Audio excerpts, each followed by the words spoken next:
So a few months ago, Soper posted on a forum a cool and interesting use of micas. And at that moment, so many things clicked in my brain and went, oh my gosh, I have to explore everything there is to explore about this. And before I tell you what all of that is, hello, I'm Mrs. Soap and Clay. Let's make stuff.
How's it going, Sudsers? Welcome back to the channel. You are at Soap and Clay, where we make all the soapy things. And today is day 214, I think.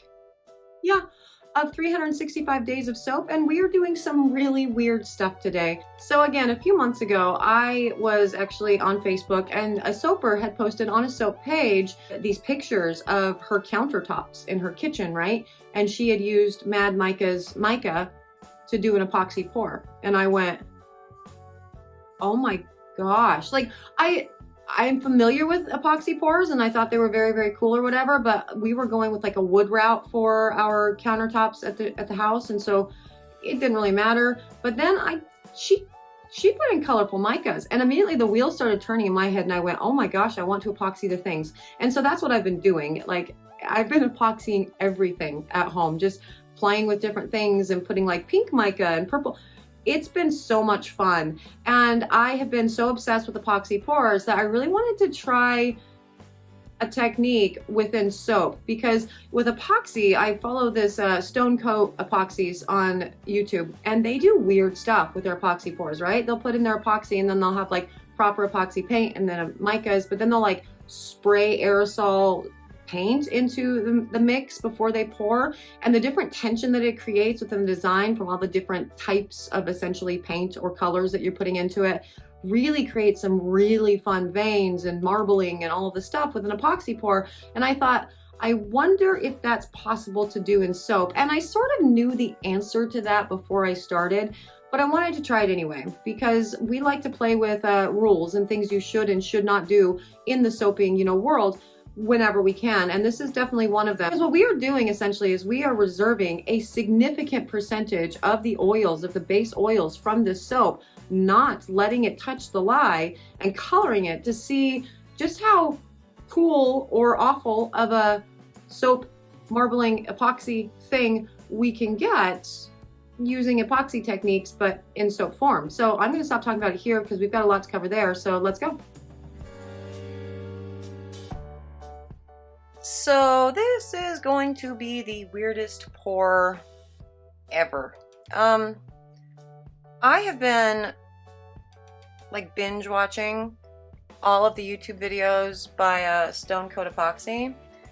He does some cool stuff with epoxy pours on all types of random things, right? So he uses, like, there's one where he used rigid foam, like insulation, and did this epoxy pour that looks just like marble on the rigid foam, on the insulation itself, and then installed that in a shower. And so it looks like the shower looks like a big sheet of marble, but it's just an epoxy pour over rigid foam. Like, insane. I've been so obsessed with this, and the reason why I got into this at all is because a soaper had put on Mad Mica's Facebook page pictures of her counters in her kitchen, and she had used the micas from Mad Mica's, and she did cool colors within it. And I've been aware of epoxy pours for quite a while, right? Like, they're cool, whatever.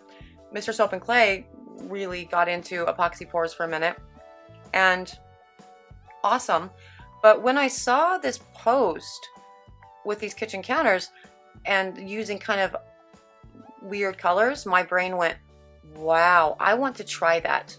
And so I've been just doing all kinds of crazy epoxy things with all the different colors of micas and everything. And, you know, it's just like, I could have a purple bathtub. We're in the middle of an addition and a remodel. And so I'm thinking of all the crazy possibilities. Or I could make a bathtub with an epoxy pour, just a regular bathtub, freestanding tub, look like a copper tub, and then not have to pay for the copper tub. Like, that would be, so I'm obsessed. I'm doing all the things. And so I thought, because he does interesting things, the Stone Coat guy, he's not just using micas. He uses all kinds of stuff, right? So he does his colorants, which are effectively micas, and then he also has some pigments in there, which are all like oxides or ultramarines. But then he'll do weird stuff, essentially using an in-the-pot swirl for his marble epoxy pour, right? Just adding different layers or whatever. And in between the layers, he'll like spray some aerosol paint, right? And so it creates these different tensions within the different substrates, or the different, you know, things that are in it. And he, as a result, creates really epic looking pours that look very, you know, realistic, like stone or like wood or whatever. And so I decided that I was going to play with that a little bit within a soap and really push the limits on how much of your superfat you can sort of reserve and keep out of the emulsion. So I have weighed out 2 ounces of the oils for the batch into 4 different containers, so 8 ounces total. The oil weight for this particular recipe is 38 ounces, so it's about 20% of the oils that I have left, that I've removed from the total oil, that will not hit this first emulsion, right? They did not go in with a lye solution to be, you know, emulsified. And so I am going to be playing with that, essentially freestanding oils. Again, 20% of the batch. Like, this is the weirdest pour I've ever done. And I just, again, I wanted to push the boundaries, because I have done this quite a bit, reserving your oils for your superfat, essentially from the emulsion itself, can create a more fluid batter when you need fluidity in your batter. So you add the oils back at the right times to loosen up your batter. And that totally works. I play with that a lot when I'm doing rather complicated swirls, or like a teardrop pour. That's my most favorite way to do it, is to reserve some of the oils. But I've never done it with this much. This is 20% of the batch at this point is not part of the emulsion. And so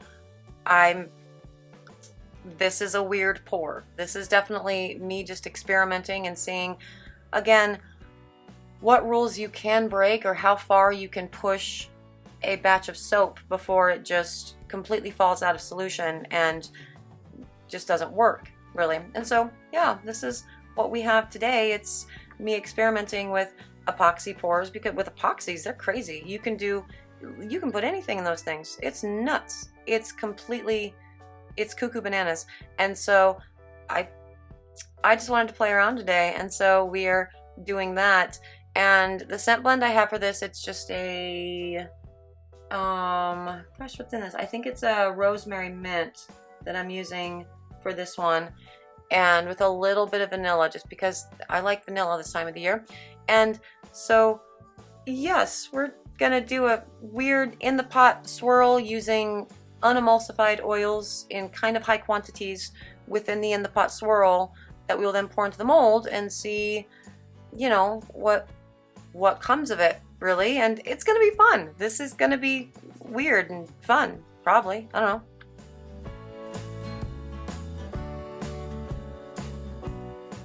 Now for this pour, the scent blend is going to go into, you know, the solution that's been emulsified, really, because the freestanding oils and the whatever.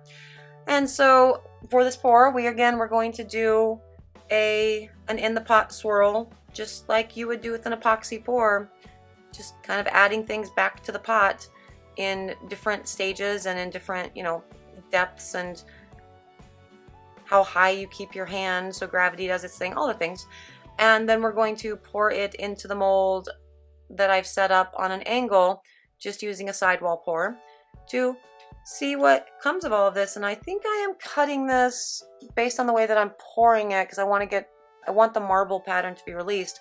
So I will be cutting it from side to side as opposed to just down the length of the mold once it's time for the cut. So this is my bucket that I'm going to use for the epoxy pour, essentially. And yeah, we're just gonna do the thing and see what I like and what makes sense as I pour the whatever, and just keep working with it from there. And already you see the oils that are moving around within all of that. It's getting weird. It's weird. Again, 20% of the oils, basically 20% of the oils have been removed from the emulsion. So that's strange. And then I'm just gonna randomly throw some glitter on there, because the epoxy guy, the Stone Coat epoxy guy, does that too. He puts the weirdest stuff in his epoxies. You should go check him out. It's fascinating. Like, it's one of my new favorite things to watch and do. I mean, I don't want to do it like on a professional level, but it's been fun just randomly epoxying all of this stuff around the house. Just, yeah. And really what I'm doing is I'm practicing for our kitchen counters, because we were originally going to do these really cool, for those of you who've been in my shop, you've seen a version of it with the giant class table that Mr. Soap and Clay made. That's the really colorful table, and he did that burn technique and then used a watercolor paint thing over it and then sealed it all up with an epoxy. Beautiful, but it's essentially like strips of wood that he then sort of seamed together. And so we're going to do wood counters like that, using the burn technique for the wood and everything for our kitchen counters, of which there are a lot. It's a big kitchen, so that's a big project, because you're laminating the strips of wood together in that, and sort of a butcher block, but not exact. Anyway, so I'm kind of practicing for this because I've been really in love with these epoxy pours, seeing if I could maybe do something like this for our counters instead, and get like a cool wood grain technique, or even an awesome marbling to look like stone, but using kind of cool colors that match our decor and our overall home, you know, better. So that's really why I've been playing with epoxy so much at the house, because eventually I'm going to have to do kitchen counters, or I'm going to need to decide completely on kitchen counters, and I haven't quite made that decision yet. So playing with the epoxies has been fun and helping me do the thing. But again, since I've been doing so much of it at the house, I wanted to try it in soap form to see if soap is as forgiving as an epoxy, because it's shocking to me the types of things he puts in an epoxy, and it still hardens up, and there are no bubbles, and it's wild. And so yeah, I've been playing with that stuff too, like doing all kinds of weird stuff with epoxies. But yeah, so I wanted to check it out in soap form and see what it would do, and look at the stuff in the mold. It's just that looks like a broken batch of soap. You've got oil slicks hanging out in places, and it's going to create probably some very interesting textures within all of it. And I don't know that the glitter is going to actually survive this, but I'm going to put some more in for funsies. It's all a cool, weird experiment, you guys, and let's see what happens to a bar of soap after, you know, when you do weird things like this. And also, you know, I mean, again, 20% of the oils were not in the emulsion. They were not mixed up with the lye solution. Will they eventually become part of it? Yeah, they will-ish, but you're also running into potential problems with like seepage and just losing a lot of your oils anyway, because the saponification is when, you know, the lye is continuing to find and break down all the fatty acid chains and, you know, turn into soap. But it may not be able to find really all of these unemulsified oils, especially since such a large percentage. I have never done more than 10% oils removed from the emulsion. I've never played with more than 10%, so I'm literally double today. And it's all crazy and weird. And so I'm going to put this in the oven and pop it, because the heat phase will actually help with that, the lye finding the rest of the free flowing oils, essentially the freeform oils that are hanging out in there that were not part of the emulsion. And we will let this set up, well, not overnight, I think, because already looking at that is so oily. It's more like an olive oil bar. It's more like a Castile. It will probably need to set up for a few days before I even think about cutting it. So we will do that, and we will check back in a few days. But, you know, for you, it's just the next slide. So let's go check that out.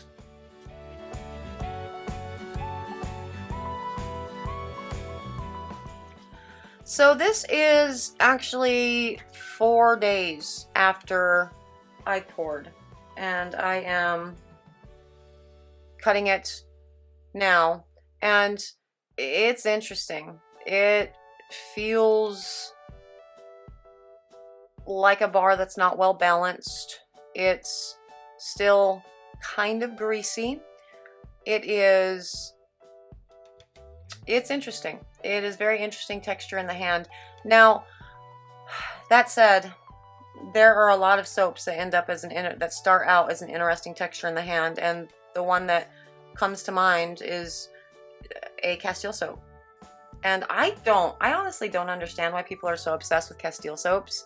I don't like the lather. I don't like the sliminess that comes from olive oil. So doing a 100% olive oil soap, it's not a well-balanced bar. I don't understand why people love making them so much. It just doesn't, yeah, but this is similar to that. Like, the feel in the hand is similar to an olive oil bar. But an olive oil bar, another reason why I don't like Castile soaps is because it takes so long to cure. Like, you're gonna, yeah, there you go, yeah. Had to make my brain do the thing. It takes so long to cure, and it is, but once it does cure, it's a very mild bar. It's moisturizing, but the lather is just always so just meh. And I like a really big bubble. So I am not a fan of Castile soaps. And so I imagine that's what these guys are going to feel like, you know, even after a full cure. Now, something like this, because it is so wet, but also it's crumbly and weird. Now, a lot of that will resolve itself in the cure, and it will take a longer cure for sure. And that's, you know, kind of nothing. That's not anything that couldn't be done by using glycerin rivers to your advantage and just a regular in the pot or thin lines swirl. So yeah, no, the cool things that I've been doing with epoxies for the house, it's not going to work in soap, not with the randomness, and certainly not with reserving this much of the oils from the emulsion, because it feels to the hand like a bar of soap that, you know, is not well balanced. And so that's kind of, you know, that becomes kind of bush league. That said, after a long cure, just having worked with olive oil and Castile soaps before, it will absorb the oil and it will be less greasy and slimy and weird, but I don't like it. Like, this is what you get from an olive oil soap as soon as you, like, right after a fresh olive oil soap when you cut it. Now, it gets better. The lather gets better with an olive oil soap, so this one will get better too as it cures out. But these bars are ultimately going to take at least 2 months to cure before they can be used for anything. And again, it's an epoxy marble pour. It's day 214, but I don't know. Won't do this again. Yeah, if I'm being honest, that lather, or lack thereof, super reminds me of Castile soaps, and it's one of the reasons why I don't do Castile soaps. I don't like olive oil just in general, too much olive oil in a batch, and I find that the lather is slimy, and the lather is very small and sparse, and I like a really big bubble. So that totally reminded me of the, you know, lather that I get in Castile soaps immediately, right? The instant lather, like right after you cut a Castile bar, it's slimy and tiny and not a lot going on. That's why Castile is actually one of the soaps that do benefit from a longer cure. But so to that, this bar would also benefit from a longer cure as well. I don't know. I don't like the look of it. So I guess it doesn't really matter. Like, it's cool with the glycerin rivers, but like all the other things that I was going for with having the unemulsified oils sort of floating around with the micas and everything, it ultimately didn't really work out. It just kind of looks like something you could have done with a basic in the pot swirl. So I'll never try this again. If you are interested in these soaps, you're not going to be able to find them in this form. It's likely that we will do something cool with them, like maybe some felting or maybe some mirror glazes or something in the future. But as it stands right now, you can't find these on soapandclay.com. If you're interested in other stuff, there's tons of stuff on the website though, so go check that out. If you are interested in following me on social media, I am there, Facebook, Instagram, and Twitter. Yes. And if you're interested in more soapy antics, subscribe to the channel. That would be cool. For those of you who are subscribed to the channel, thank you. Again, every day I thank you, and every day I mean it. I am so glad that you were here for another round, and I hope you learned something or had some fun or did whatever. If you're not a soaper, but you're into like the making of the things, you should try epoxy pours. Seriously, they're so much fun. I have been just over the top with the cool stuff that we've been doing, and so it's been cool. So again, thank you for joining me for another round of 365 days of soap. That is it for me today. I will see you guys all again tomorrow. Bye.